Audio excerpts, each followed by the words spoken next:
দ্রৌপদী রাজা দ্রুপদের কন্যা ছিল, যার জন্ম যজ্ঞের অগ্নি থেকে হয়েছিল। মহাভারতের কথা অনুসারে এটা বলা হয়, রাজা দ্রুপদ আর কৌরব এবং পাণ্ডবদের গুরু দ্রোণাচার্য একসময় খুবই ভালো বন্ধু ছিলেন। ছোটবেলায় রাজা দ্রুপদ দ্রোণাচার্যকে কথা দিয়েছিল যখন তিনি রাজা হবেন তখন তার অর্ধেক রাজ্য দ্রোণাচার্যকে দিয়ে দেবেন। কিন্তু রাজা হওয়ার পর রাজা দ্রুপদ দ্রোণাচার্যকে তার অর্ধেক রাজ্য দেবার থেকে মানা করে দেয়, সাথে তাকে রাজসভা থেকে অপমান করে বের করে দেয়। এইভাবে অপমান হবার পর যখন দ্রোণাচার্য হস্তিনাপুরে পৌঁছান তখন বিশ্ব পিতামহ ওনাকে রাজকুমারদের ধনুর্বিদ্যা আর শিক্ষার দায়িত্ব দেন। এরপর দ্রোণাচার্য কৌরব আর পাণ্ডবদের অস্ত্রের শিক্ষা দিতে শুরু করেন। তারপর যখন তাদের শিক্ষা সমাপ্ত হয় তখন গুরু দ্রোণাচার্য গুরুদক্ষিণা স্বরূপ তাদের কাছে পাঞ্চাল রাজ্য চান। গুরুর আদেশ পাওয়া মাত্রই সর্বপ্রথম কৌরবরা পাঞ্চালের ওপর আক্রমণ করে, কিন্তু তাদেরকে রাজা দ্রুপদের হাতে পরাজিত হতে হয়। এরপর 5 পাণ্ডব গুরুর আদেশ পালন করার জন্য পাঞ্চালের ওপর আক্রমণ করে এবং রাজা দ্রুপদকে পরাজিত করে নিজেদের গুরু দ্রোণাচার্যের কাছে নিয়ে আসে। তারপর দ্রোণাচার্য রাজা দ্রুপদকে ছেড়ে দিয়ে পাঞ্চাল রাজ্যের অর্ধেক অংশ রাজা দ্রুপদকে দিয়ে দেন। বাকি অর্ধেক অংশের রাজা তার পুত্র অশ্বত্থামাকে করেন। রাজা দ্রুপদ তার অপমানের বদলা নেবার জন্য এক পুত্র প্রাপ্তির যজ্ঞ করেন। সেই যজ্ঞে তার একটি পুত্রের প্রাপ্তি অবশ্যই হয়, কিন্তু তার সাথে সাথে একটি কন্যারও প্রাপ্তি হয়। তিনি তার পুত্রের নাম রাখেন দৃষ্টিদ্যুম্ন আর কন্যার নাম দেন দ্রৌপদী। দ্রৌপদীকে রাজা দ্রৌপদ যজ্ঞের কুণ্ড থেকে পেয়েছিলেন। এর কিছু সময় পর দ্রৌপদী যখন একটু বড় হয় তখন তার স্বয়ংবরের আয়োজন করলেন এবং রাজা দ্রৌপদ তার কন্যার স্বয়ংবরের ঘোষণা করলেন। সেই সময় কুন্তী তার 5 পুত্রের সাথে ব্রাহ্মণ বেশে জঙ্গলে থাকতেন। যখন 5 পাণ্ডব এই কথা জানতে পারেন রাজা দ্রৌপদের কন্যা দ্রৌপদীর স্বয়ংবর করা হচ্ছে, সেখানে শ্রীকৃষ্ণও থাকবেন, তখন 5 পাণ্ডব শ্রীকৃষ্ণের দর্শন করার জন্য স্বয়ংবরে গেলেন। রাজা দ্রৌপদ তার কন্যার স্বয়ংবরে একটি শর্ত রেখেছিলেন, যার অনুসারে একটি বড় যন্ত্রে একটি মাছকে রাখা হয়েছিল। সেই মাছ এদিক ওদিক ঘুরে বেড়াচ্ছিল। শর্ত অনুযায়ী সেই ঘোড়া মাছের ছায়া দেখে তার চোখে তীর মারতে হবে, আর যে এই শর্ত পূরণ করতে পারবে তার সাথেই দ্রৌপদীর বিবাহ করানো হবে। এই স্বয়ংবরে আগত সমস্ত রাজারা সেই মাছের চোখে নিশানা লাগানোর চেষ্টা করে, কিন্তু কেউই সফল হতে পারে না। অসফল লোকেদের মধ্যে কৌরবদের পক্ষ থেকে জরাসন্ধ, দুর্যোধন, দুঃশাসন, শিশুপাল আরও অনেক কৌরবরা ছিলেন।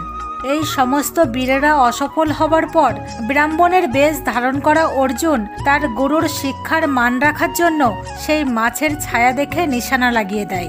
এরপর দ্রৌপদী এগিয়ে আসে আর অর্জুনের গলায় মালা পরায়। রাজা দ্রৌপদ তখন দ্রৌপদীকে অর্জুনের দায়িত্বে ছেড়ে দেন। অন্যদিকে রাজা দ্রৌপদ দ্রৌপদীর জন্য চিন্তিত ছিলেন, যেহেতু তার কন্যার বিবাহ তার পছন্দ অনুযায়ী হয়েছিল না। কিন্তু রাজা দ্রৌপদ এটা অবশ্যই জানতেন তার কন্যার বিবাহ এক পরাক্রমী রাজকুমারের সাথে হয়েছে। সাথে তিনি এটাও জানতেন ব্রাহ্মণের ছদ্মবেশে আসা অর্জুন আসলে পাণ্ডব পুত্র। স্বয়ংবরের পরে 5 পাণ্ডব দ্রৌপদীকে বনে তার মাতা কুন্তীর কাছে নিয়ে যায়। যখন অর্জুন কুঠিরের দরজায় পৌঁছায় তখন তার মাতা কুন্তীকে সে আওয়াজ দিয়ে বলে, দেখো মাতা, আজকে তোমার জন্য আমরা ভিক্ষাতে কি নিয়ে এসেছি। সেই সময়ে তার মাতা কুঠিরের ভেতর ভোজন তৈরি করছিলেন।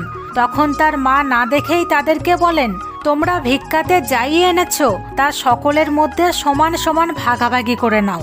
সব পাণ্ডব ভাইয়েরা তার মাতার আজ্ঞা পালনকারী ছিল, কিন্তু তার মায়ের এই আদেশ শুনেই তারা চুপ হয়ে যায়। এরপর যখন তার মাতা কুন্তী কুঠিরের বাইরে আসেন এবং দ্রৌপদীকে দেখেন তখন তিনি চমকে যান। কোনো উপায় না দেখে তিনি যুধিষ্ঠিরকে বললেন, হে পুত্র, তুমি এমন কিছু করো যাতে আমার বচনেরও মান থাকে, সাথে দ্রৌপদীর সম্মানও নষ্ট না হয়। যখন ধর্মরাজ যুধিষ্ঠির এই সমস্যার কোনো উপায় খুঁজে বের করতে পারে না তখন এই সিদ্ধান্ত হয় দ্রৌপদীর বিবাহ 5 পাণ্ডবের সাথেই করানো হবে।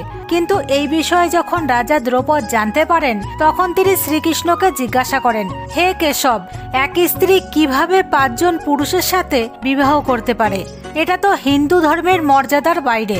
তখন মহর্ষি বেদব্যাস রাজা দ্রৌপদকে বললেন, দ্রৌপদী তার পূর্বজন্মে ভগবান শিবের কাছে এই বরদান চেয়েছিলেন। ভগবান শিবের সেই বরদানের কারণেই এই সমস্যার সৃষ্টি হয়েছে। মহর্ষি বেদব্যাসের বোঝানোর পর রাজা দ্রৌপদ তার কন্যার বিবাহ 5 পাণ্ডবের সাথে করান। সর্বপ্রথম 5 পাণ্ডবের বড় ভাই যুধিষ্ঠিরের সাথে দ্রৌপদীর বিবাহ করানো হয়।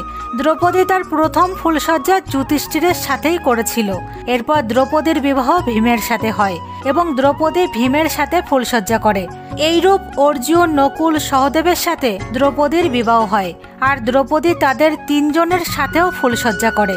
এখন হয়তো আপনারা এটা ভাবছেন, এক স্ত্রী এক পুরুষের সাথে ফুলসজ্জা করার পর অন্য পুরুষের সাথেও ফুলসজ্জা কিভাবে করতে পারে। তাহলে শুনুন, এর পেছনেও ভগবান শিবের বরদান ছিল। ভগবান শিব যেমন দ্রৌপদীকে 5 স্বামী প্রাপ্তি হওয়ার বরদান দিয়েছিলেন, একইভাবে তিনি এই বরদানও দিয়েছিলেন দ্রৌপদী প্রতিদিন আবার পুনরায় নতুন করে কন্যারূপে ফিরে আসবে। 5 পাণ্ডবী দ্রৌপদীকে কন্যারূপেই পেয়েছিল। এখন আপনাদের মনে হয়তো এই প্রশ্ন আসছে, দ্রৌপদী 5 পাণ্ডবের সাথে একসাথে কিভাবে থাকতো? তাহলে এটাও শুনুন। এই জন্য 5 পাণ্ডব মিলে একটি নিয়ম তৈরি করে। একটা সময়ের কথা, একবার যখন 5 পাণ্ডব রাজসভায় বসেছিলেন, তখন মহলে নারদমণি আসেন। একই সময়ে সেখানে দ্রৌপদীও আসে আর নারদমণির থেকে আশীর্বাদ নিয়ে চলে যায়। নারদমণি 5 পাণ্ডবের ভবিষ্যতের কথা চিন্তা করে বলেন, দ্রৌপদী তোমাদের 5 ভাইয়েরই স্ত্রী, এই জন্য তোমাদের এমন একটা নিয়ম তৈরি করা উচিত যাতে তোমাদের নিজেদের স্ত্রীকে নিয়ে তোমাদের 5 ভাইয়ের মধ্যে কখনো বিবাদ না হয়। কারণ এক স্ত্রীর কারণে অনেক সময় ভাই ভাই একে অপরের জীবন শত্রু হয়ে যায়। নারদমণির এই কথা শুনে 5 পাণ্ডবী অবাক হয়ে যায়। এরপর যুধিষ্ঠির নারদমণিকে বলেন, আমাদের 5 ভাইয়ের মধ্যে অনেক প্রেম, আর এটা কখনো হবে না, কারণ আমাদের 5 ভাইয়ের মধ্যে আজ পর্যন্ত কখনো দ্রৌপদীকে নিয়ে এরকম বিবাদ হয়নি, আর আগেও হবে না। এরপর নারদমণি বলেন, তোমাদের 5 ভাইয়ের প্রেমকে নিয়ে আমার মনে কোনো সন্দেহ নেই। সাথে নারদমণি 5 পাণ্ডবকে সুন্দর আর উপসুন্দর রাক্ষসের কাহিনী শোনান, যারা এক স্ত্রীর কারণে একে অপরের জীবন নিয়ে নিয়েছিল। সুন্দর উপসুন্দর 2 রাক্ষস ভাই ছিল, যারা একবার ভগবান ব্রহ্মার কঠোর তপস্যা করে ওনার থেকে বরদান প্রাপ্ত করেছিল।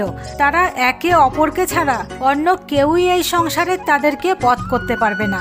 এই 2 রাক্ষস ব্রহ্মার আশীর্বাদ পাওয়ার পর পৃথিবীতে তাণ্ডব শুরু করে আর সকলের মধ্যে হাহাকার সৃষ্টি করে দেয়।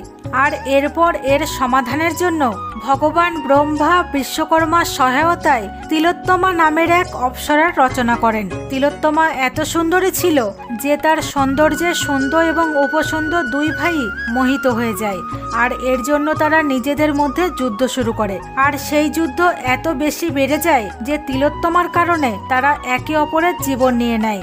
নারদমণি অনেক বোঝানোর পর যুধিষ্ঠির একটি নিয়ম তৈরি করেন। দ্রৌপদী প্রতি বছর 5 পাণ্ডবের মধ্য থেকে 1 পাণ্ডবের সাথেই নিজের সময় কাটাবে, মানে দ্রৌপদী 1 বছর করে একজন পাণ্ডবের স্ত্রী হয়ে থাকবে।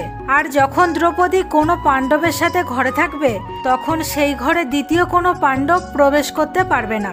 যদি কেউ এই নিয়মের উল্লঙ্ঘন করে, তাহলে সেই পাণ্ডব 1 বছরের জন্য বনে যাবে আর কঠোর ব্রহ্মচর্যের পালন করবে। এক সময় এমনও আসে যখন দ্রৌপদী যুধিষ্ঠিরের সাথে ঘরে বসেছিল আর অর্জুন ভুল করে সেই ঘরে তার ধনুক ফেলে এসেছিল। যখন অর্জুন সেই ঘরে ধনুক নেবার জন্য যায়, তখন সে না বুঝেই সেই নিয়মের উল্লঙ্ঘন করে ফেলে। সেই সাথে তাকে 1 বছরের জন্য বনে গিয়ে কঠোর ব্রহ্মচর্যের পালন করতে হয়। কমেন্টে অবশ্যই বলবেন, এই ভিডিওটি দেখার আগে মহাভারতের এই বিষয়ে কি আপনার জানা ছিল? আশা করব আমার আজকের এই ইন্টারেস্টিং ভিডিওটি আপনাদের পছন্দ হয়েছে এবং অবশ্যই আপনারা এই ভিডিওটিকে আপনাদের বন্ধুদের সাথে অনেক শেয়ার করবেন। ধন্যবাদ।